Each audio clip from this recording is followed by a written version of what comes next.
हाँ बच्चों नमस्कार।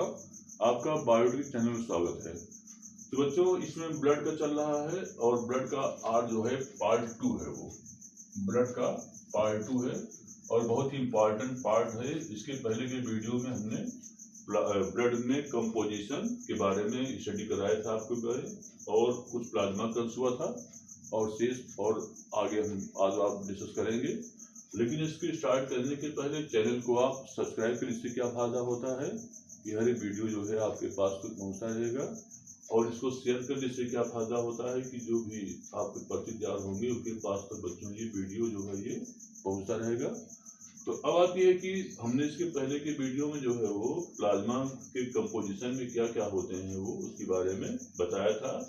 तो उस दिन पहले किसी वीडियो में प्लाज्मा के इनऑर्गेनिक हुआ था जो है वो, और हमारे प्लाज्मा में और क्या क्या पदार्थ होते हैं उसके बारे में डिस्कस करेंगे। तो आज है कि प्लाज्मा में जो प्लाज्मा प्रोटीन होते हैं वो प्लाज्मा प्रोटीन होते हैं। तो प्लाज्मा प्रोटीन में क्या क्या पाए जाते हैं उसके बारे में हम डिस्कस करेंगे। तो प्लाज्मा प्रोटीन की बात करते हैं तो इसमें लगभग 7% से 8% और ये लगभग होता है 300 ग्राम। लगभग जो है 300 ग्राम जो है वो प्लाज्मा प्रोटीन होती है वो। और इसमें एल्बुमिन ग्लोब्यूलिन्स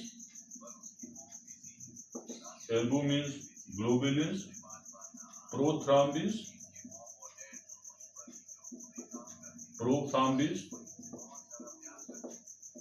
फाइब्रिनोजेंस ये सब जो होता है प्रोटीन मुक्त होते हैं वो। और ये जो प्रोटीन आप सामने दिखाई पड़ रहा है इनका फॉर्मेशन हमारी लीवर करती है वो। तो लीवर जो होता है जो कि 10 गृहिणी के समान काम करती है। तो लीवर फॉर्मेशन करके ये ब्लड में इन समूह का क्या करती है वो मुक्त करती जो है वो। अब आती है कि माने कि लेकिन जो ग्लोब्यूल्स होता जो है वो ग्लोब्यूल्स होता है ये प्लाज्मा कोशिकाओं द्वारा लिम्फाइड्स अंगों में भी माने लिम्फाइड जो अंग होते हैं उसमें भी इसका भी फॉर्मेशन होता है वो। अब आती है कि जो सारी विभिन्न प्रोटीन होती हैं वो अंडाकार माने कि सब गोलाकार माने कि ग्लोबुलर होती जो है वो ग्लोबुलर और साल्गुल माने घुलनशील होता जो है वो ग्लोबुलर और साल्गुल होती हैं वो। और ये प्लाज्मा में कोलवाइड्स के रूप में रहती हैं वो। और इसलिए ये प्लाज्मा को जल से लगभग 4 से 5 गुना गाढ़ा बनाए रखने का क्या करती हैं वो काम करती हैं वो। और इसके अलावा ये शरीर में ऑस्मोटिक प्रेशर माने परासारणिक दाब को नियंत्रण करती हैं वो। तो इसमें जो होता है प्रोथ्राम्बिन और जो फाइब्रिनोजन जो प्रोटीन होता है यह 4% माने 4% भाग बनाती है। और ब्लड क्लॉटिंग ये क्या काम करती है वो ब्लड क्लॉटिंग माने जब हमको कहीं पर चोट लग जाती है तो उस समय क्या काम करता है कि रुधिर के अस्कंदन माने ब्लड क्लॉटिंग में जो होती है ये प्रमुख भूमिका को अदा करती जो है वो। और एल्बुमिन जो होता है यह सबसे छोटी और सबसे अधिक और प्लाज्मा प्रोटीन्स की लगभग 55% माने प्लाज्मा टोटल प्रोटीन होता है उसका लगभग 55% जो होता है ये भाग बनाती जो है वो। और ये भी ऑस्मोटिक प्रेशर को बनाए रखती हैं वो।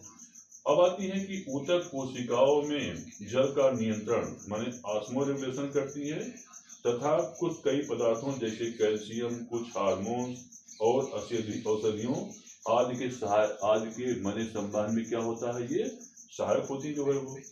अब आती है कि जो ग्लोबुल्स होता जो है वो ये ऑस्मोटिक प्रेशर को बनाए रखने और पदार्थों के संबंध में भी क्या होती हैं वो सहायक होती हैं वो। और इन्हें जो होता है इन्हें हम गामा ग्लोबुलिन्स भी जो है वो माने इन्हें जो होता है इन्हें हम गामा ग्लोबुलिन्स भी कहते हैं जो है वो गामा ग्लोबुलिन्स कहते हैं जो है वो। अब आती है कि ये जो होता है संक्रमण रोगों, माने जो हमारे बॉडी में इन्फेक्शन डिजीज होते हैं जो है वो, उनसे सुरक्षा करने का काम जो है जो करती हैं वो। इसलिए इन्हें हम एंटीबॉडी प्रोटीन्स, इन्हें जो होता है हम एंटीबॉडी प्रोटीन्स, इन्हें हम एंटीबॉडी प्रोटीन्स भी कहते हैं जो है वो। और कुछ जो होता है कैटालिटिक प्रोटीन्स भी, माने कुछ कैटालिटिक प्रोटीन जो होता है वह भी एंजाइम भी प्लाज्मा में भी होते हैं वो। तो इतना बात किसके बारे में रहा जो है बच्चों, बड़ा इंपॉर्टेंट है प्लाज्मा प्रोटीन के बारे में, जो कि माने कि एल्बुमिन, ग्लोब्यूलिन, प्रोथ्राम्बिन और फाइब्रिनोजन जो होता है वो एक प्रोटीन होती है, जिसे क्या कहते हैं हम प्लाज्मा प्रोटीन कहते हैं जो है वो। अब अगला होता है, नेक्स्ट आता है नंबर 1 हो गया इसका जो है वो। नंबर सेकंड होता है पचे हुए पोषक पदार्थों, पचे हुए पोषक पदार्थ, और उसको बोलते हैं डाइजेस्टिव सब्सटेंसेस। माने जो हम भोज्य पदार्थ लेते हैं वो, जैसे कार्बोहाइड्रेट, प्रोटीन, वसा, जो हमने भोज्य पदार्थ को ग्रहण किया जो है वो, ठीक है, माने कि इन सबों को शरीर में आवश्यकता अनुसार जो होता है इस एक भी प्लाज्मा पहुंचाने में हेल्प करती है वो। अब होता है अगला होता है एक्सक्रीटरी सब्सटेंसेस। नेक्स्ट होता है एक्सक्रीटरी सब्सटेंसेस, और इसे कहते हैं उत्सर्जी पदार्थ। तो उत्सर्जी पदार्थ में हमारे बॉडी में यूरिया, यूरिक एसिड,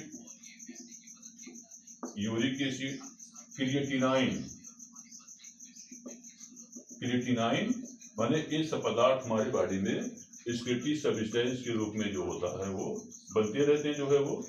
अब आती है इनका जो है यकृत कोशिकाओं द्वारा विसर्जित किए जाते हैं जो है वो, जो कि प्लाज्मा में घुल करके ये जो होता है इसको वृक्क द्वारा ग्रहण किए जाते हैं, और यूरिन के मतलब यूरेथ्रा के माध्यम से क्या करते हैं हम इसको जो होता है वो विसर्जित करते हैं बॉडी के बाहर, क्योंकि ये सब्सटेंसेस जो होता है हमारे बॉडी के लिए क्या होते हैं वो बच्चों, ये हार्मफुल होते हैं वो, और इसे क्या कहते हैं, इसे हम एक्सक्रीटरी सब्सटेंसेस कहते हैं जो है वो। अब आती है कि कभी कभार क्या होता है कि जब हमारी जो किडनी होती है वो, किडनी की फिजियोलॉजी कभी कभार गड़बड़ा जाती है जो है, गड़बड़ हो जाती है वो, तो हम इस दशा में हमारे प्रॉब्लम हो जाता है यूरिन संबंधी माने डिजीज हो जाती जो है वो। तो अब आती है कि इस कंडीशन को, इसको हम यूरीमिया कहते हैं जो है वो, ये जो कंडीशन कहलाती है इसे हम यूरीमा कहते हैं वो। और नेक्स्ट आता है हार्मोन्स होता है वो, नेक्स्ट होता है उसे हम हार्मोन्स कहते हैं वो। तो विभिन्न प्रकार के हार्मोन्स और इनका फॉर्मेशन जो है इंडोक्राइन ग्लैंड्स होती हैं वो, इंडोक्राइन ग्लैंड्स, और इसकी हिंदी होती है अंतःस्रावी ग्रंथियां होती है वो, जिससे फॉर्मेशन हार्मोन्स का होता है वो। और ये हार्मोन्स जो होता है ब्लड के प्लाज्मा में घुल करके टारगेट ऑर्गन्स में पहुंचते हैं वो, और वहां पर बच्चों विभिन्न प्रकार के रोल को ये हार्मोन्स करते हैं वो, जिससे कि हमारी मेटाबॉलिक प्रोसेस जो होती है बॉडी की वो संपन्न होती है वो। अब होती है कि नेक्स्ट आता है डिजॉल्व्ड गैस, नेक्स्ट होता है डिजॉल्व्ड गैसेस, और इसकी हिंदी होती है घुलनशील गैसेस। तो इसमें क्या होता है कि प्लाज्मा में के जल में ऑक्सीजन, नाइट्रोजन, कार्बन डाइऑक्साइड, ये सभी गैसें घुली होती है, और जो कि जो होता है जिससे कि हम मतलब कि ये भी इसमें डिजॉल्व होती जो है वो।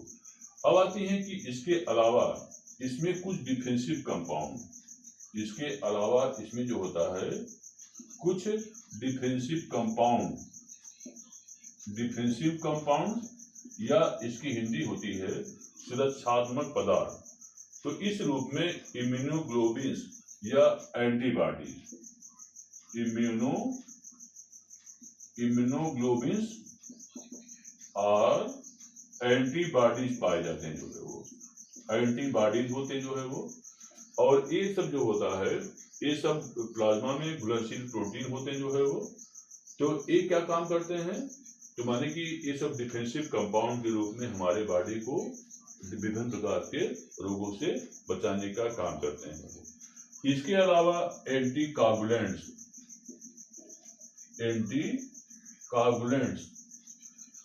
कागुलेंट्स और इसकी हिंदी होती है माने प्रतिजामन।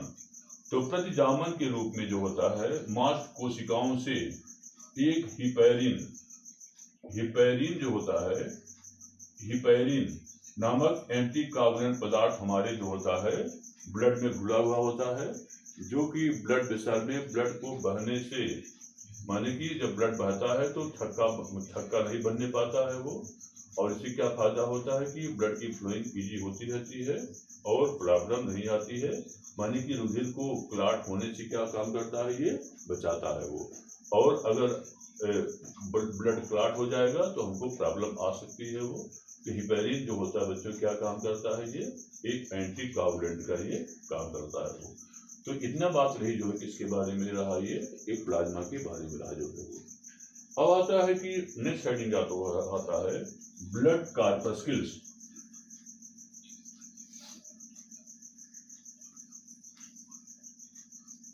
नेक्स्ट है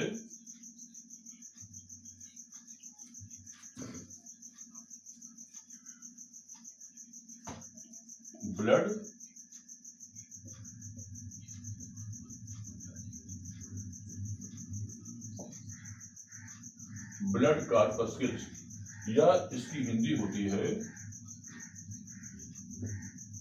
रुधिराण होता जो है वो। रुधिराण या इसी क्या कहते हैं, ब्लड कार्पस्किल्स कहते हैं वो।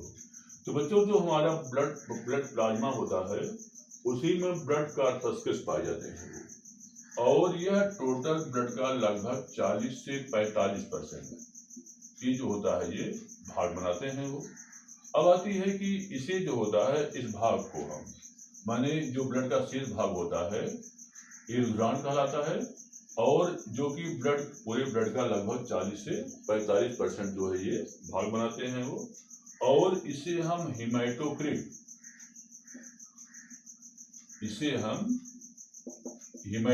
भी कहते हैं जो है वो, हीमेटोक्रिट कहलाता है वो। अब रुधिराणुओं को जो है इनको 3 भागों में डिवाइड किया गया है। नंबर 1 रेड ब्लड कार्पस्किल्स, और इसको शॉर्ट में कहते हैं आरबीसीज, इसका एक नाम और होता है वो, और इसे कहते हैं इराइथ्रोसाइट्स कहते हैं वो, इराइथ्रोसाइट्स कहलाता है वो। और नंबर 2 होता है व्हाइट ब्लड कार्पस्किल्स, और इसे शॉर्ट में कहते हैं WBCS होता है वो, और इसे हम ल्यूकोसाइट्स कहते हैं वो, ल्यूकोसाइट्स कहलाता जो है वो। और नंबर 3 होता है ब्लड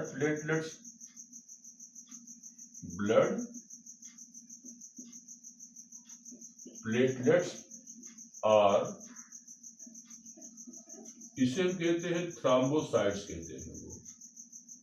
मीन्स इसके 3 भाग होते हैं वो। Number 1 red blood corpuscles means RBCs, number 2 इसको इराइथ्रोसाइट्स भी कहते हैं, या इसकी हिंदी होती है लाल रुधिर कणिकाएं होता है वो। अगला होता है श्वेत रुधिर कणिकाएं, या इसे हम WBCs या ल्यूकोसाइट्स कहते हैं। और 3 होता है ब्लड प्लेटलेट्स और थ्रोम्बोसाइट्स, और इसे हम रुधिर पट्टिकाओं या इसे क्या कहते हैं, हम थ्रोम्बोसाइट्स कहते हैं जो है वो।